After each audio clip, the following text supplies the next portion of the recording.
Hey y'all, welcome to another Hygraph live stream. I'm Brian Robinson, your ever weekly host, and today we're talking about two subjects, one of which is very near and dear to my heart, and one of which I have very little clue about, and that's why we have our guest this week, Bert Bengtson from Ashley Furniture. Bert, you're the lead software architect for the e-commerce side, right?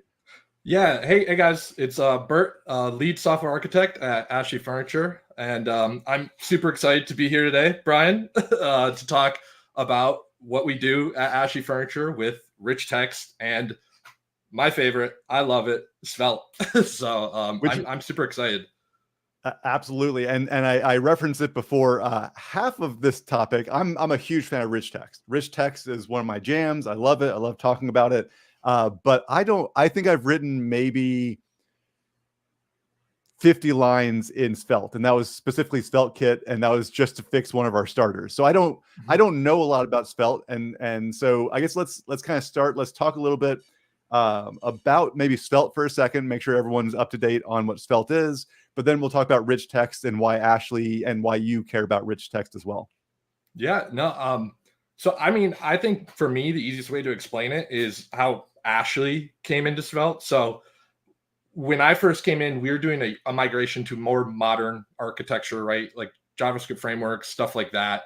And, one of our devs just started using Svelte, and I was immediately like, all right, this is newer. You should do React, but then I was seeing like the stuff that people were putting out. They were learning a lot of advanced JavaScript concepts really quickly. And then I looked more into it, and it just did some things I love. Like one of the main difference between Svelte and React is it's actually not technically a framework per se, but a compiler. So it's really cool. It basically compiles like all of the runtime, everything together to the shortest, smallest package. And it makes your code just super efficient. It's super lightweight, super quick. And it's also just very easy, right? Like we have a lot of junior developers at Ashley, and I actually shouldn't say anymore. They've really come up since I've gotten here, but they have been able to pick up Svelte like very quickly, get going, and do some really, really cool stuff for our website really quick. And I love Svelte. I've been a part of the community for like 2-3 years now. I've done a few talks, and it's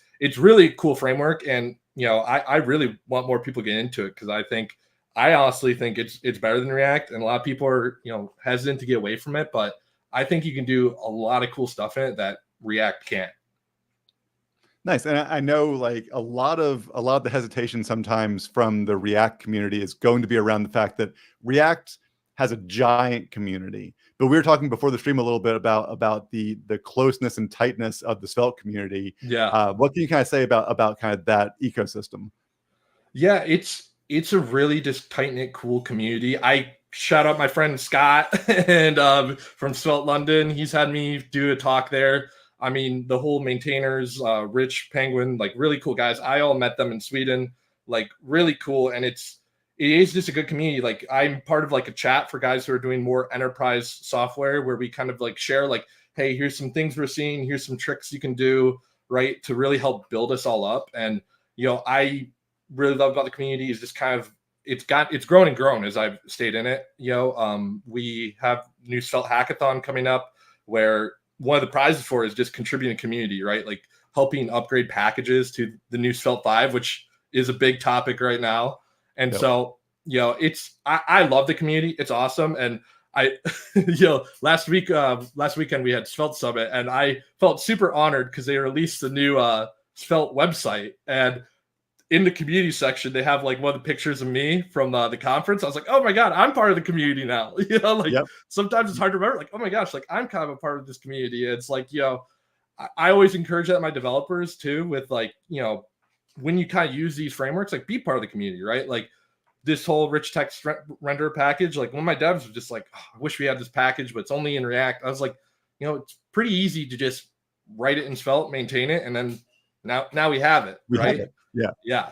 And that's kind of been my approach to it. And it's really grown too since I've started. Like it's a pretty mature ecosystem right now, I would argue.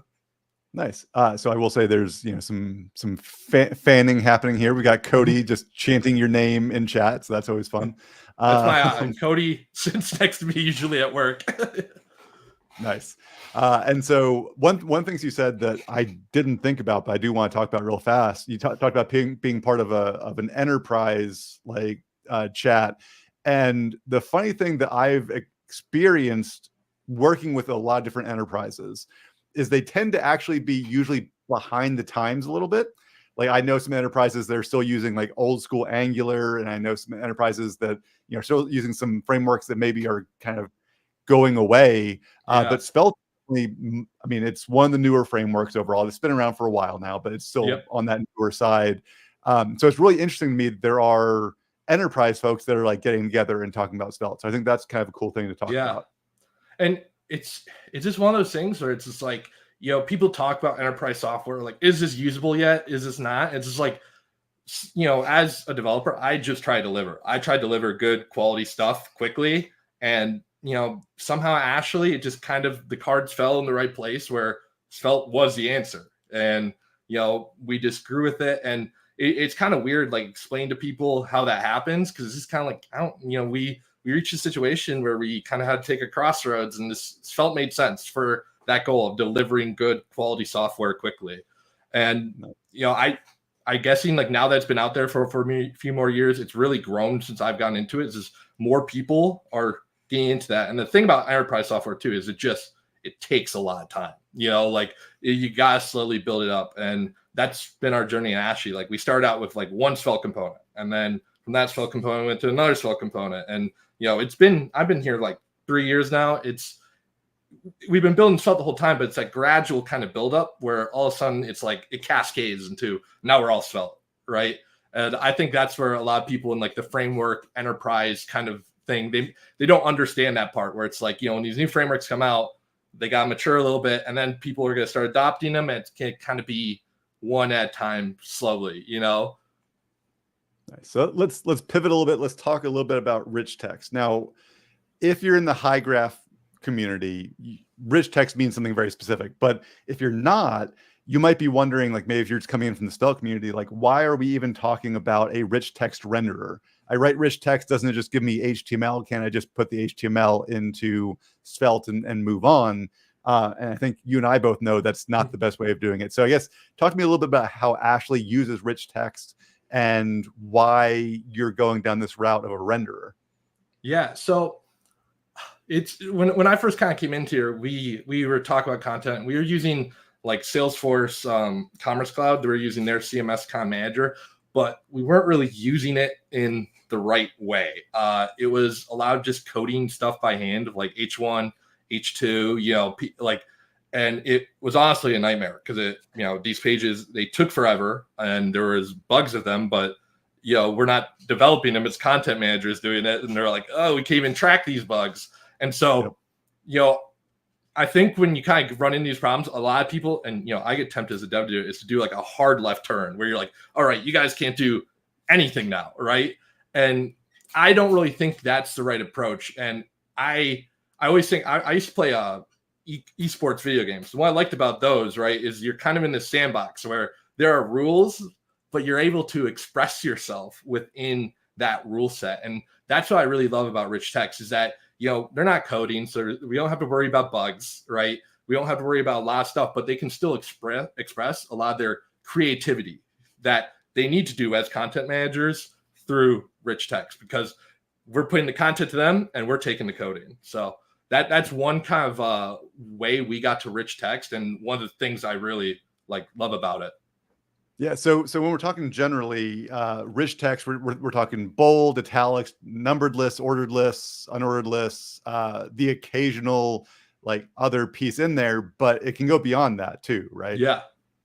So one of the things we did is when we were doing our rich text, they were like, hey, we want to embed a YouTube video just like within this text. So I think it was one of our pages for our wall anchors. We're like, hey, we want to show a video of how people install these wall anchors. So it was really cool. In our rich text component, we were able to just make a YouTube component, embed it in there, and now in rich text they can say, hey, this YouTube video, I want it. It goes in line with the text, and it's super nice. And I could demo that later. I probably will. And it's really kind of a cool thing where we can just kind of set up like, hey, this content, you can put stuff here. You can have a lot of freedom.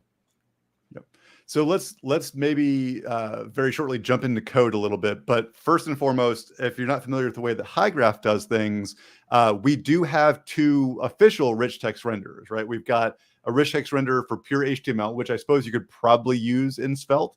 And then we have a React one. But we don't have any expertise necessarily in the Svelte world. I mean, I know a couple of our devs, you know, have played in Svelte, but, you know, we're much more of a React shop in general. So what gave you the push to write your own as opposed to maybe using the simple HTML renderer that we've got? Well, I'm going to kind of dap up your guys' devs. It's like, you know, I was looking at the React code base, and there's really good unit tests for it, and it was well written. And I was like, this would be pretty easy and probably fun to migrate to Svelte. And I never migrated. That was like my first thing I've ever migrated from React to Svelte before. And it was really quite satisfying because I love just like setting up the tests, right? And as you're coding it, it's like this test pass, this test pass, this test pass. And then all of a sudden we got to the point where like every test passes, and I'm like, oh, like I'm done. It all works now, right? And I thought it'd be quick, easy to do. I thought it'd be better than the HTML one because we were trying to move away from that, you know, letting people inject HTML. I also just wanted to take advantage of, you know, Svelte's kind of renderer, like the more features in that. And really, yeah, I just like, you know, half of it, kind of most of it, I just thought it'd be fun, you know, to do. Yeah. And that's kind of how it started. And the nice thing is, like, we think about testing as this kind of big thing that's like, oh, it's how we make sure our code is a little bit less, you know, prone to errors. It helps us catch things faster, but also it helps us port code, which is kind of interesting as well. Like you can take it, move it to another language, and as long as you line it up in the test suite later on, it's good to go. Yeah, no, and that's exactly what I got through Rich Text Renderer. It was super fun, actually. It's very satisfying to see the green lights turn on as you're going. Yeah. So do you want to go ahead and maybe dive into the rich text renderer that you've written? Yeah. Let me get that up on screen. So come over here. This is our GitHub repo, Svelte renderer.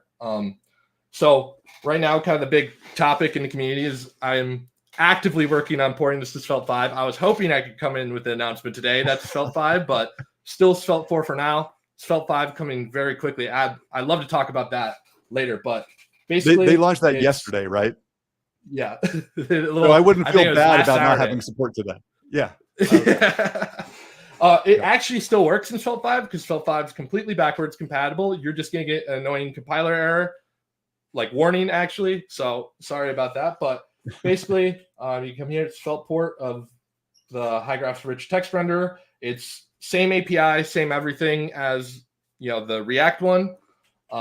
You just install it and import it, use it. You can send the data from GraphQL in Hygraph to it, and it just works. So You can see code here. It's pretty simple too.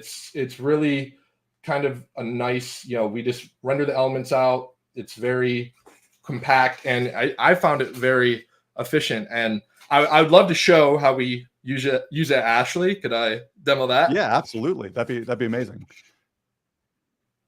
Yeah. So basically, let me go back to my code here. So at Ashley, we are actively migrating our entire e-commerce app to SvelteKit. And one of the cool things about today is we actually have a lot of these rich text renderer pages already in production. So if you want to go to ashleyfurniture.com, we use SvelteKit on a few of our rich text pages in production from Hygraph. See this? It's enterprise. It's ready to go. So I love Svelte. And SvelteKit, it's a very compact kind of syntax. You can see here we have a load. It just goes to a content client, gets the content page. We have a reusable content page component that is basically just the semantic HTML, and it renders out the rich text. And we have a few classes to make sure it's readable. Kind of put like a wrapper so that people can actually read it. They can see it. We have the text in our kind of right format, and then you can also see a little bit of extra things we do here, where we have like the embedded YouTube component. I also had a thing so. If you put it in something that's already in H3, you have the headings down, so you don't actually put a heading H1, H2, and when you already have a heading H1. And then we have like a cool table element that we've replaced out that's better than just a regular HTML table. So really simple stuff, and you can actually, let me show our actual page here. So I'm actually just showing our dev environment right now, but if you actually go to ashleyfurniture.com/trade terms, you'll see this page in production. It's the same exact page. And yeah, it's really quite simple. It just puts in, renders out the whole page, and you can see our content right here from Hygraph. And one of the cool parts about Hygraph I have been working on is the preview mode, where we can actually let the content people see these updates as they are working on. So let me just get this set up here. Yeah, there we go.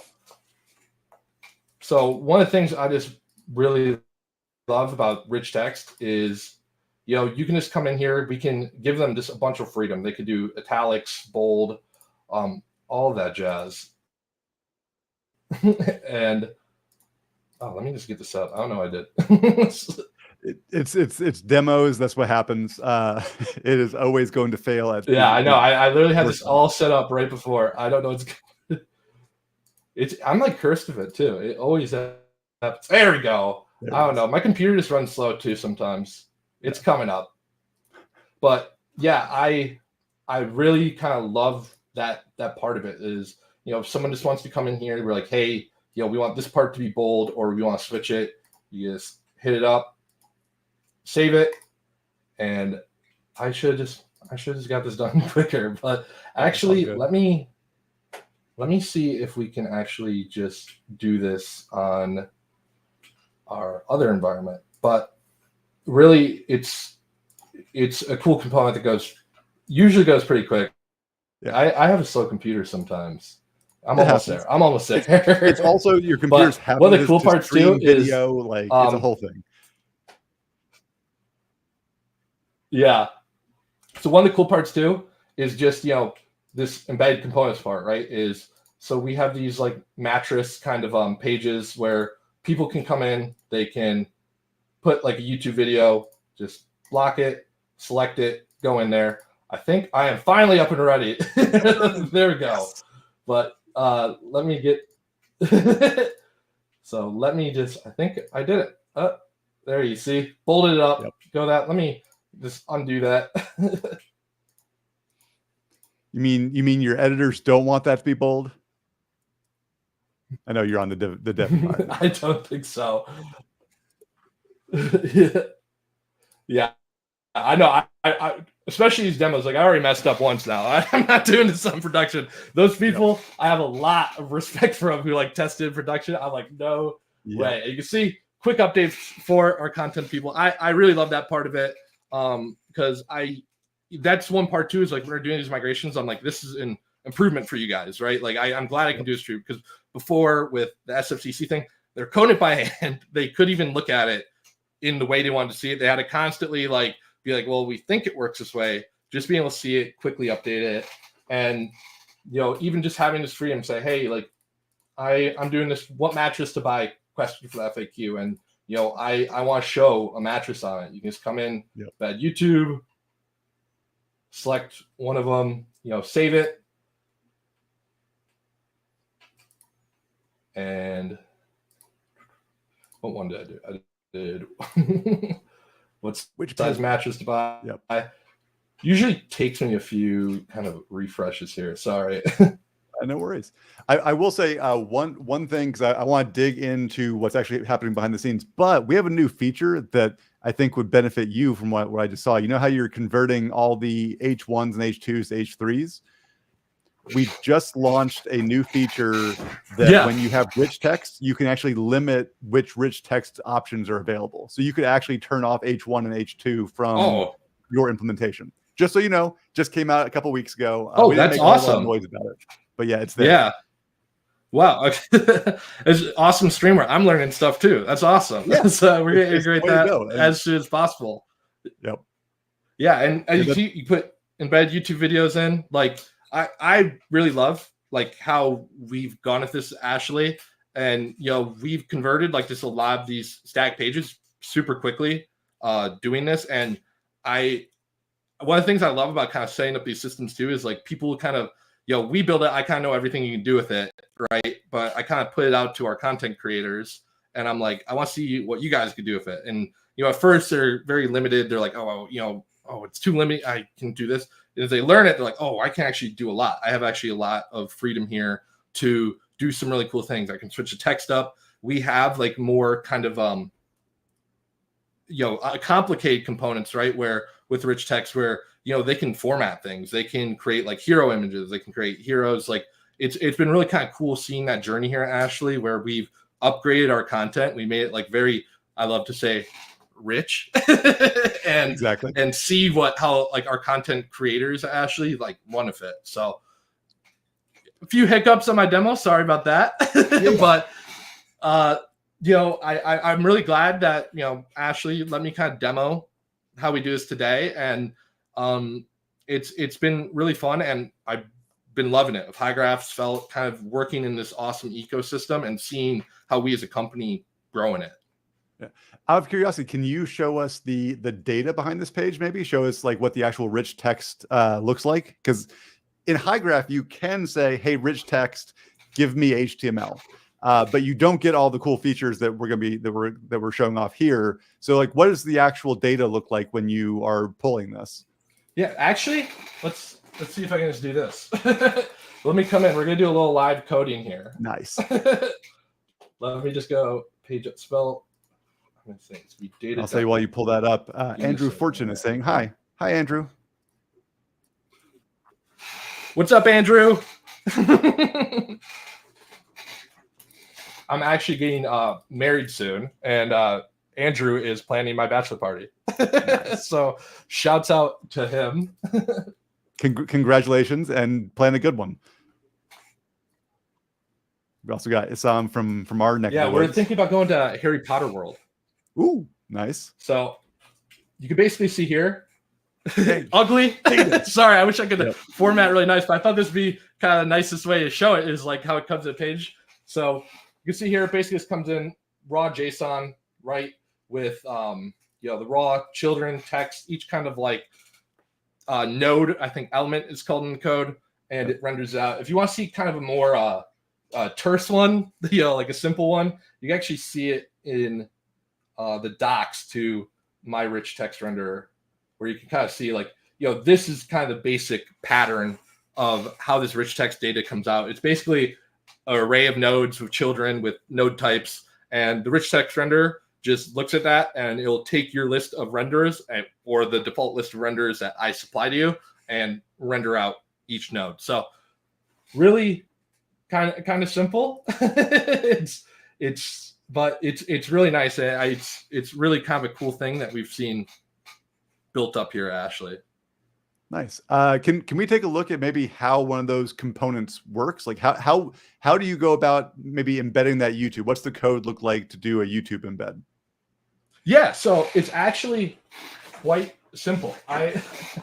So really all you kind of do is, I can show it right in here, is so we have this rich text. So when you call the rich text renderer, you basically say, because the thing is, it doesn't know the embedded component, right? It's all completely dynamic. You actually have to tell it like, hey, what's this? Like render it out. And what happens is like when the rich text renderer gets it, it gets the data back. You'll actually get like an embed component. So this is embed. This is a component ID of what it renders. And basically you can see here, this is how our YouTube goes out, is in our renders. This is basically our entire table of renders, our custom ones that goes to. My package comes with default ones for every node type, but if you want overwrite one, like the table, we have our own custom table. You can add it, but you can also add ones through the embed. So you can see it's really extremely simple. We just pass this YouTube component. Let me see if I can actually show that. Let me go there. Oh, I actually just did this from a package. I totally forgot about it. So actually really quite cool, and I'm kind of showing off how awesome this Svelte community is. It's like, Yeah. I was able to just import this component from maintain library and just supply it to the embed. It has the same ID as the content and render it out. So let me actually. All right, that's cool. Like I wasn't expecting that. Like it would have been cool to see like the actual component, but the fact that like I assume you structured your data so that it would match up with the third party component. Yeah, and it just worked. That's ridiculous. That's really cool. I like that a lot. Out of curiosity, I saw that you had, I guess, a custom table. Is that right? Can we take a look at that one? Yeah, it's honestly not that impressive. It's really because one of the things with the default kind of HTML table is that it doesn't scroll. It'll just like go over, and no one really likes that. Nope. So you can see here, like it's really just quite simple. It's just like, hey, when it gets to the end of the screen, just scroll it. So basically, if I'm looking at this correctly, right, you've wrapped your table in a div, and then the slot, that's the data that's going to be coming out from Hygraph, right? The table that so is generated. Basically it's going to be the next component in there. So each kind of node has children, and it's going to render out those children. So let's kind of put like this is like you're going to have like the table node. It's going to render out the table. It's going to look at the table children. It's going to start rendering those out. It's going to put those children inside that slot right there. I got you. And then it's going to render whatever those children tell it to render at that point. Yep. And the fun part is now we're sitting here today of Svelte 5 is that slots have actually been deprecated in Svelte 5 for it's a new thing called snippets, which I'm actually like super excited about. Could I just get into talking about those? Yeah, let's skip to it. Yeah. So basically, I love Svelte. I really love Svelte, but one of the kind of problems of it is it's very good at like kind of it was really good at like the base level stuff. But once you kind of got to more complicated use cases, it worked, but it kind of broke apart a little. And I am super excited about the release of Svelte 5 because Rich Harris and the team basically addressed like a lot of those complaints. And one of the biggest kind of complaints I had actually kind of came through when making this rich text render is it's because Svelte's not like React.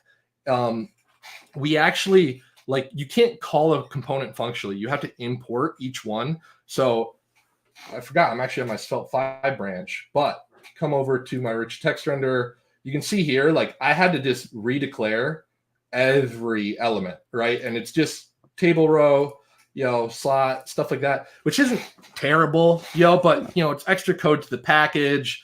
It's just a lot of extra code that you don't think you need. The cool thing about snippets is that they've introduced a way to just functionally create a reusable bit of markup. And you can see here is I actually did my first pull request with Svelte 5. And I will preface this, I started coding Svelte 5 yesterday. So I am still very much learning, but it's been really cool. As I got kind of my first attempt at migrating to Svelte 5.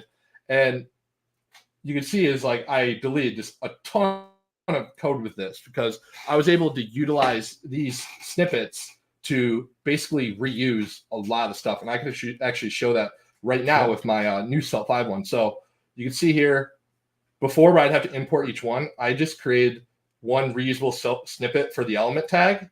And I basically come through, I say, all right, is it embed snippet? Get that one. Do I have a user snippet? Use that one. I added kind of the reusable ones that were more complicated as snippets, but if not, just fall back to this element tag and use that. And this still got to do more testing, not production ready, but it works. And you can see it really just deleted a lot of my code. It's way more efficient. I think it's a lot more readable instead of having to go through this huge list of a ton of components. And I'm kind of coming to my heart on my sleeve here. I'm still learning. So if there's some Svelte 5 experts out there in the chat, be like, whoa, this is not cool yet.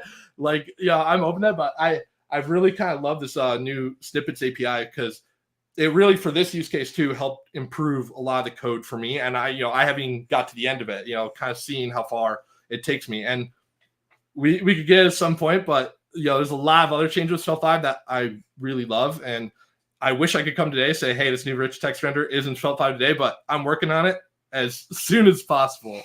Yep. And because of the way that they've upgraded Svelte to 5, it works because it's backwards compatible. So that's still good too. Yeah, that's the really cool part. Yeah, I'm just kind of being a nerd and trying to leverage all the cool stuff. But yeah, you can just import the package as is now, and it works in Svelte 5. That was honestly my favorite thing about Svelte 5 because it's awesome kind of getting this new syntax, all this, but especially at our level now at the enterprise, like having to go back and port all these components. I actually was part of the Vue 2, Vue 3 kind of problem, and I was like, oh, I don't want that with Svelte. And it's really cool that the team knew that and addressed it, and everything just works. Yeah, I remember way back in the day, right? Like there was the split between Python 2 and 3. And like, I remember calling my terminal commands and having to say Python 2.7 to actually run my old commands because we didn't want to upgrade to 3. It didn't make sense at the time. And like the entire Python community did that for a long time. Yeah, and I actually was there too. And it's like, I was there because I coded a little Python in college. And one of the things I hated about it is like, I was learning at that time too. And like that, for like a newer dev, that's a very kind of confusing thing to go through, right? Like for someone like me who's been coding in Svelte for 3 years, coding overall JavaScript for like 6, like easy, just knowing I'll go to the new one, all that. But like when you're a new dev, you're like, oh, which version do I use? Oh, there's a huge split between versions. Like that sucks. Yeah. And like, again, the tools are way better nowadays, and like they're actually thinking about these things, which is really, really nice. And that's why like this upgrade from 4 to 5 in Svelte is so great that they kept that in mind. And another thing I think is really cool is like they announced a lot at Svelte Summit, and they actually announced a whole new Svelte CLI that comes with a migration tool. And if you want to actually like migrate to what they call the Rune syntax, it's pretty good at it, and it was put in and it works. Nice. Out of curiosity, so since we've got this up, and you were talking a little bit earlier, especially when we were talking about the slot, which I know slot is going away, but you were talking about how the renderer worked, right? And like it would insert the next node, and then the node would render. So I'm kind of curious if somebody were to come in and want to make their own renderer, right? Because again, we have React and we have HTML. You have Svelte, and this is fully accessible. Everyone can use it. But if they wanted to say port it to Astro or port it somewhere else, like what would be your advice on how they get started doing that? Yeah, no, that's an amazing question. So first thing I would say is, set up your project, and then I would just port over the test cases from I'd port them over for the React project, and, get that set up, get those running, have them all fail. I think a lot of people, I'm a very TDD, test-driven development kind of guy. Like, and people are like, oh, I don't want to see them fail. No, it's have them fail. Like now you're running, right? And just like, render something in your framework of choice, be like, all right, doesn't work. And then basically how I went is like, the great thing is that all these frameworks kind of go around component-driven design. They have some of the same programming concepts. So how I kind of approached this Svelte one was I just recreated the React components. I was like, all right, I'm going to need, you can actually see through here. Let me put this through. Like, I was like, all right, I'm going to need the rich text component. I just made it. And then I'm going to need like the render text component. I'm going to need the render elements component. And then from there, I was like, all right, like let's get the top level one working. So I got the rich text one working, and I'm like, all right, let's get, for this one, this render text one is pretty easy. And it's actually super easy to test because you can just put text as your top level node and you can start testing it. I was like, all right, let's get text working. And I just went through, it's kind of hard to explain, like, that kind of, that porting mentality where you just kind of translate something from something else. It's kind of the thing you're just like doing in your head. I know a little React. I'm like, all right, React, let me port over this concept to Svelte, which I also really know. Like, but it's more that kind of like just going, all right, how can I? It's like translating the language. Like, how can I say this in a Vue way or a Astra way, and get into it. And then once I got the text working, I got one test to pass. I'm like, all right, what's my next test? All right, get that test working through each component. And it's kind of one of those things where it's just like, death by 1,000 cuts is, you get one test, And it was funny when I was writing this one is all of a sudden I got the green light. Every test passed. And I was like, oh, it's ported. It's like, all right, now I can actually like make sure it's ported, like start testing it, like actually like looking at the text, working with it. And that's what I did. And I wish I could kind of go deeper into it. It's really it's a fun concept to talk about, but it's one of those like, how do I transfer my brain to you, like how you kind of go about that. And I'd honestly think too is like a lot of people would have different way of thinking about it that works best for them. But yeah. I always say like this is when you're porting a library, it's death by 1,000 cuts. Just take one thing at a time, next thing. And again, I'll dap up your developers is when you have really good like tests like that. It's so easy to do that. It's so awesome to do that. And it's fun to do that. Yeah. So let me ask kind of a different question too. And I don't know what the answer to this question is going to be. I'm very curious to find out. Because really what's happening here in all these renderers is it's really like this big chain from this, the AST, right? Yep. Is it asymmetric syntax tree? Yes. Yeah. I think so. I don't know. I don't know why I said yes so confidently. Yeah. Abstract syntax tree. And really what we're doing is just like a way of like reading through that and doing something with each of the nodes. Have you ever done that before outside of this? Have you ever dealt with an AST and like had to write your own like syntax reader for it? So it's funny, in college, I took a theory of compilers class, which sounds about as fun as it sounds. Like it was about as fun as it sounds. And it was funny. I really appreciated my professors in college. They were awesome, but they were also very old school. And they had us actually like write out a compiler by hand and actually like compile the code by hand. So we had to go to like each text node and be like, translate it and like tree it out. And that very hard at times, especially when you're like new, but really good now. Cause I always tell them is like, at the time I didn't appreciate that, but now when you kind of get farther in your career, you're working with stuff like Svelte, you're working with stuff like rich text, it contextualizes it. And you're like, oh, like that's what I was doing. It's the same kind of concept. And Svelte itself actually works off an AST because it compiles. So you can actually go to the Svelte. They have like the Svelte example repo or where you can actually code your own Svelte, get going, and you can actually go through on it and hit in the tabs to see the AST output, which is really cool. I never want to see that, I think. Yeah. No, there are some people in the community that I'm like, you're awesome, who like go through to understand the compiler. Like I'm like, that's some cool stuff, but that's not for me.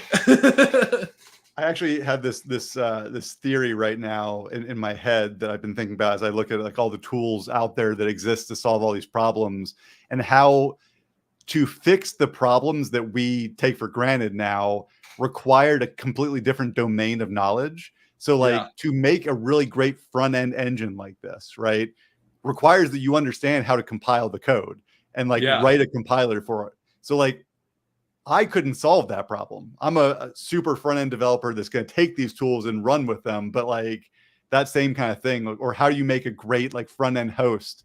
Like you have to understand all the server architectures and all these things. And like, it's just really interesting that like, this is like, when you think about it, Svelte is just an AST compiler. That's really what's happening. And that's intense. That's very strange. I always like, so when I first started Svelte, I'm like, actually, it's really clever because it's like, I kind of came from like a full stack kind of thing, and I was like, all right, scripting language on the front end, compilers on the back end, and I never just really thought, oh, you could just do a compiler on the front end, because you never really like, we had transpile things. I'm like, yeah, because we gotta get all the stuff. I'm like, oh wait, yeah, you can actually compile that part too. I thought it was such just like a novel idea, and it's really cool, because I also have Svelte. I want more people to use Svelte, because like we use a lot of third-party libraries at Ashley, and like so many of them just include all of React with them, all of Vue with them. And I'm like, I wish they had just used Svelte, because it just compile all that out. Yep. And like I don't know, like the whole idea that for the most part you don't want to send these frameworks to the client. Yeah. Like there's really no need for it. I mean, that's why like web components are still having their day. We're still working towards web components, because if we have web components, then like all the frameworks can compile down to that and never have to send anything. Well, and like, you know, at enterprise level, like that's how we got to Svelte, because it's like, all right, we want to move to something new. You know, a lot of people look for the dream.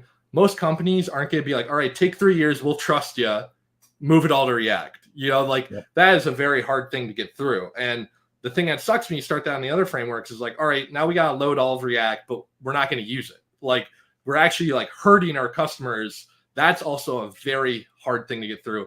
With Svelte, I was able like, hey, we can just get this component out. It actually makes the page quicker. And it's better for free. And it's like, that's how we kind of got on this migration journey, because it's kind of the first time in my career where we had a migration where it was actually like a sell, where we're like, we are improving as we go. There's no kind of a midpoint where it sucks for the business. Like it's always good. We're always improving. Yeah. So I'm gonna pause for a second and make sure that if anyone has any questions, we do have chat if you're watching from YouTube. So if you're not on YouTube, head on over to YouTube. Post any questions you might have for Bert or for myself around any of this. We'll be sure to answer them. But I also was wondering, Bert, could we in a very small way, could you write us a new renderer for some default thing inside of this? Could you maybe change the way that H3s or an ordered list or something like that? Just something real simple. Yeah. Let's get started at that. I figure we got 19 minutes, but this should probably only take a few minutes. I'm just kind of curious. All right. Which one do we want to do? I'm trying to think of an easy one. Let's do a P10. I'm trying to think of one fun. Well, yeah, that's the issue, right? It's like all these things are actually kind of boring, but it's really cool that you can change them however you want. I'm gonna just do a P tag real quick. All right, sure.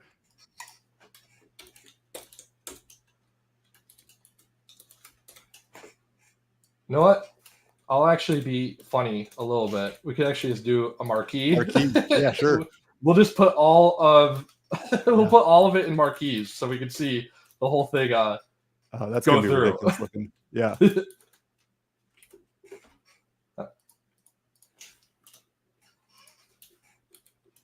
You probably needed a. Oh yeah, there we go. Yeah. What do I do? Oh, it might have been that there wasn't a space. Do you need a space between slot and the slash? Let me see. Sometimes my yeah, I think I'm actually good right now. Let's see. I gotta fix my. I just gotta fix my my VS Code. I'm sorry. I got a very messed up setup right now. That happens to me with TypeScript all the time. Like I'm like, no, I just imported that type. Why are you still telling me? And I save and it compiles fine. All right, so we set up the new file. You're importing it now, and then you're putting that into the rich text component, right? Yep. So I'm just switching it out. Let me see. Yeah. Oh no, it's working. It's paragraph. All right. Property P. Oh, there it goes. Yeah. Looks like it's set up. Let me save that. And oh no. Oh, that's wow. Yeah. That's not never ever do that. You know, if I want to just come in here, you know, let's just do style. I'm trying to think. I'm going to do style color.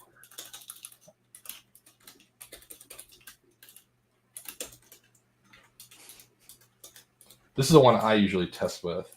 Yeah. Red's always good to have on screen for whatever you need. Nice. Yeah, so really it's that like when you got the render. No, it's one of those things where it's that easy. It's like it's one of those things where it's like you can think of some really creative stuff. I gotta go farther in it. I always think to myself, I want to go farther in things like this. One of the things I really want to do at Ashley is, you've on your guys' website and a lot of other article websites, you have that whole table of contents, yes, right? With like each kind of step on it, you go with it. Yep. Yeah, and that's like prime. Like you definitely do the rich text render. You just switch out how each one's rendered, and you put like an ID on it, all of that, and then you can just create a component at the top that just checks the tree, hits each one. Like I'm doing a lot. Ashley, we're migrating a whole e-commerce website, so that's it's one of those things like I want to get to it sometime, but it's definitely things you can do, and you could do a lot more as well. Like it's really like an exciting thing, and I would love, I would always love to see like how far we could push it. Yeah, and the fun thing with that, right, is that you're taking the same data, and this is actually a use case that I love for rich text. You're taking the same data and you run it through two different rich text components on the same page. Like we think about rich text as it's always the body, right? But really, you can take any data from that tree and convert it to something else. Yep. And so really, you render your body with those IDs that you talked about, and you could do that either by slugifying the text, or when you get the data from us, you could add an ID to every node. Like that's also completely fine to do. The slug works better because it makes for a nice URL, but like not that big a deal. And then you just render it another time with the slugified URL, and it works, and it's way easier than you say. Only give me the header tags. I've actually made this with the React one. Nesting gets a little confusing, but it's not that big a deal. Yeah, no, yeah, it's you kind of it gets confusing to go farther, but it's really it's quite easy. You can do quite a lot, and it's really just kind of nice too. Is like this is like, oh, we don't like how the table looks. Like sometimes if we were just doing HTML, we'd be done. We're like, oh well, what do we do, right? But with this, we were able to be like, oh yeah, like we'll just change it real quick, easy. Yep. Yeah. Whatever I can write in Svelte, I can then convert rich text into. Yeah. And like I would think maybe you could do some really cool reactivity elements, right? Where you can really enhance it, like let the updated data like show really cool stuff. I've always wanted to try to do like, all right, you can add like 3D elements in there, like the sky's the limit. Yep. And honestly, like with Hygraph, I'm gonna say maybe an anti-pattern overall, but you can do page building with Hygraph with components, right? You can just have a page, have the components, and build it out that way. But you could also make that sort of thing an embed in rich text, and you could use a rich text field to do a page builder as well. Like it would completely work for that. Yeah, and that's kind of stuff as we've really kind of just matured in how we use this, right? That's always I've done a lot of these migrations, and one of the things that when people are new to it, they don't really get is like we don't know all the answers at the start. We only know them at the end, right? And it's kind of experimentation to get there. And that stuff we talk like, all right, do we want to just do like the blocks and you can set them out, or do we want to embed in the rich text? Like what are the implications of that, right? So right now we do just kind of have the rich text at the top and the blocks at the bottom, but we've definitely kind of had those conversations of like, does it make more sense to just allow the business to embed it at each point? And we maybe it's one of the things, like the favorite answer of a developer everywhere, right? It depends. Like it absolutely depends. There's definitely use cases either way. I will say like if they're on like an e-commerce site, content marketers want to talk about a product, you could also embed a product inline or as a block element and just render a different way of doing it. Like imagine a rendering inline. You could have an inline element that when the user hovers, they get price information on a product that's in line of the text. Like they just get that out the gate, or a full strip inside of your thing. Like I'm talking about this product information, and it just renders however you want it to.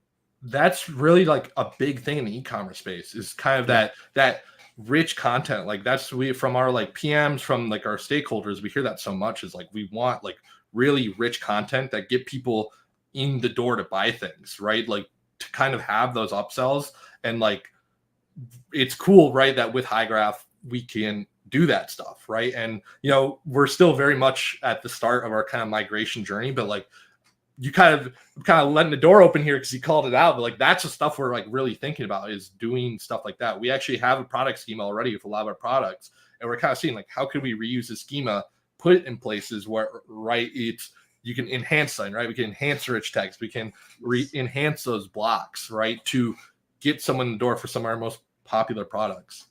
Yep. And content marketing goes all over the web. Every marketing team loves the idea of content marketing, and when you can enrich that in a way that gets the user closer to a sale, then the content has an immense amount of value, and that makes the marketing team happy. It makes the development team happy, and of course, it makes the CEO happy too. Yeah. And it's one of those things where I kind of fun with it because it's a skill too. It's like a skill outside of development. I'll definitely call that out because it's like, our stakeholders will come to us like, oh, you thought, I'm like, oh, I didn't even like think of that. I'm just trying to code a cool rich text component, but oh yeah, you could just have like a product. Like you just said, I didn't even think of that one. You just have an inline product. Like that's kind of fun. That's why I love this component too. That's the fun part of it is, we're kind of leaving that door open for that creativity where people can come in and we can make something really cool. Yeah. And to kind of loop back to the beginning of the discussion a little bit, like when you started, you were hard coding everything, which meant your editors had no freedom. And then they kind of thought for a second when you implemented this that you were boxing in their freedom. But now I think it's come full circle and they're like, oh, now we together can make almost anything that we want to make. Yeah. No, and it's kind of nice part too, is just like, they can kind of leverage my skill as a dev, right? Like one of our biggest requests is just videos. They want to do videos. It's like before they'd code videos, but they would try to code them themselves. And if anyone's ever told you like coding videos on the web is pretty easy now, but there's a few foot guns that you have to watch out for to make them like really good videos. And it was nice to be able to be like, here's a reusable video component and it'll just work for all the videos. The videos look good. They'll load very quick, the most efficient way, ADA accessible. And now that's yours and you can do with it what you want, right? Like you can maybe have a picture video picture, you can embed in text like that. That's the fun part about it. And it even used to be, right, like you'd go to YouTube and you'd get the embed code from YouTube and just copy and paste that somewhere, but it was not responsive. It wasn't like, it would always just be the same size and you get to a mobile size and it extend beyond. So you have to like write that up. If you have that in your code already or in the third-party package that you just got to install, which is also cool, like you don't have to worry about that. It's ready to go. Yeah. I will say we have a question from Sam, which is, what challenges have you encountered with managing the library with versioning and documentation? I think that's a challenge that you're about to hit for sure. But like, what's your thought on that? Honestly, great question, Isam. I want to shout out Isam too. He's me and him have worked together. He actually visited us at Ashley a few months ago. Nice. So thank you for being here, Isam. Thanks for the question. I think I've been lucky with this one so far because we've only kind of been the ones using it. At like a production level, but I kind of try to stay professional with all my packages. I use change sets with like the GitHub CLI. So when we have a breaking change, like it puts out, updates the version. I really haven't, it's been nice. I really only think I had to do one bug fix in it after I released it. And, it's been working. I really haven't got much complaints, but now, as you said, right, it's this migration to Svelte 5. It's like, all right, now here's like this big next step, right? Where I'm kind of thinking too, do I want to switch the API to make it more efficient as I'm being there? Do I want to try to utilize snippets? Do I want it to be the same? Like, I don't know. And then now, I'm kind of in the pickle now too. So now I'm advertising this library more, and more people might use it. And now it's like, all right, like how do we go from here? But, at the end of the day, I try to use change sets, signify breaking changes correctly. It's nice having the automatic GitHub put it out. I will say I'm definitely a Svelte coder because I use all the same libraries they do too. I love PNPM. I love change sets. They really help automate that process of versioning, releasing, installing, managing dependencies. And I feel like I've been very lucky with this library so far. Yeah. And I'll say, as I wrote in the chat, right, Ashley's using it, but if you are on Svelte and you are wanting to do rich text, this is what I would recommend too, right? You should not go write this yourself. And you should probably, our HTML renderer, again, will work for you, but this is going to be way nicer experience in the Svelte world if you're in there. So definitely check it out. It's on Bert's GitHub there. I'll make sure that the video on demand YouTube version of this has a link to it as well in the description. So definitely check it out and use it. We're coming up at the end of time here. Bert, do you have any other kind of parting shots? Anything you want to say about Svelte or this or whatever else? Or where can people find you on the internet? Well, first of all, I want to shout out Hygraph. Love you guys. It's been awesome Appreciate working it. with you guys. I've actually been like, I know Esam when he was at Ashley a few months ago. I was like, I've been like, every time I've been talking at conventions with you guys, stuff like that, I'm like, hey, can I like talk about this felt rich text render? And thank you so much for having me. It's been awesome. And I think it's so cool that I got to do this at like a really cool time in the Svelte community. I want to shout out like the whole Svelte team. They've been awesome. They've helped me out with a lot. They're very responsive. They're great guys. I think Svelte 5 is super, super exciting. And I will say I am actively working on porting this over to Svelte 5 as soon as possible. I'm kind of using it as a learning thing where I really want to see like, hey, can I make it more efficient? Can I make it quicker? Can I really push Svelte 5 to the limits? But super exciting. And I love so much being part not only of this Hygraph community, right? But also this Svelte community. It's really cool. I just saw it so cool last weekend where it's like, Rich is like, oh, here's the new website. And I'm like on the front page of it. I was like, oh my God. I was like, oh, geez. And I'll say like on like the framework side of things, like smaller communities means bigger roles for the people in the community. So like anyone who's watching who hasn't dived into Svelte, like that's a huge advantage in the Svelte community as well. Yeah. And I'd just say is like, most people are like, well, why are you using Svelte? And it's just like, it's just been working. And it's like the community has been so awesome. They've made it work, right? Like I've been part of communities before where it's just like, it's just that, like you're kind of doing all the work in it, but it's been awesome. Like I just posted a GitHub issue. It's like fix the next day. And you're like, whoa, it's like, I'm part of like these Discord chats where, they're sharing like, hey, here's a cool thing you can do in Svelte. Here's a cool thing you can do in Svelte. And it's really been awesome working this framework. I love it. I would recommend it to a lot of people to just give it a try, especially Svelte 5 now. I think it's a very it's gotten to that maturity where it is ready for that enterprise level. And no, I'm just excited. It's a really cool time to be in this community and jump in. It's even the Hygraph community too, with the rich text. Like you're telling me about that new feature on the rich text, the new Hygraph Studio. Let me just advertise for you guys real quick. Great. Sounds good. And no, it's just a very, I love this part about being a developer is, starting off with a small seed and watching it grow and, watching this whole ecosystem grow and being a part of it, being able to build something really cool in it has been very awesome. It's been a very cool part of my life. Now I'm at the point though too, where I'm like, all right, I want to release this thing to everyone. Like we're still in the migration. I'm like, I want to get this migration over with because I want to show people like how cool this thing is. I will say too, like a lot of these pages are in production. They are prod ready. So the trade terms one, you can go through Ashley's site. You will stumble across a lot of these pages, and that's Hygraph, rich text renders, Svelte. That's awesome, and we're going to even more and more, and that's super exciting. So we're really at time, but awesome. I do like to and I do like to encourage the interactivity on the stream. So we do have one more question. I don't know how far in the process, if you're far enough in the process to answer it, right? But what are some big challenges? And again, I almost feel like whoever this is, Reacts, is almost like a shield in the audience for me. But like, what are some of the challenges that you're hoping will get resolved by Hygraph in kind of your e-commerce project? Well, it's just really that portability of like that rich content, right? Like just allowing content creators to have that freedom to create things, but they're not coding anymore, right? Being able to manage it easier. That's really helping out. Even just kind of supplying to us these APIs to create content with localization, stuff like that. Like that has been immensely helpful. Like getting through that, like we're able to just release these rich text pages really quickly because Hygraph just worked, right? It's one of those things where it's like we're kind of going from like the Stone Age to the brand new car, and Hygraph's a new car, and it's been able to help us go very, very quickly. And again, I'll shout out Esam and the team that works with us at Ashley. They've really helped us learn this platform and get there quickly. Amazing. All right, Bert. Well, thanks so much for joining us. Like I said, I'll make sure I post all the links in the description after. I do have to make sure that I remind everyone that all the rich text stuff comes free with any Hygraph account. It's amazing. So definitely try it out with Hygraph. If you get confused, we have comprehensive docs at hygraph.com/docs.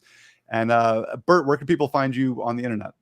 You can reach me on X or Twitter. I don't know what people call it anymore. It's at Bert Bengtson, BertBengtson. That's usually, I post my programmer memes there. That's usually where I'm at. So important work. Yep. Yeah. Awesome. Well, thanks so much, Bert. And I guess we'll see you next time. And thanks for joining us today. Yeah. See you guys.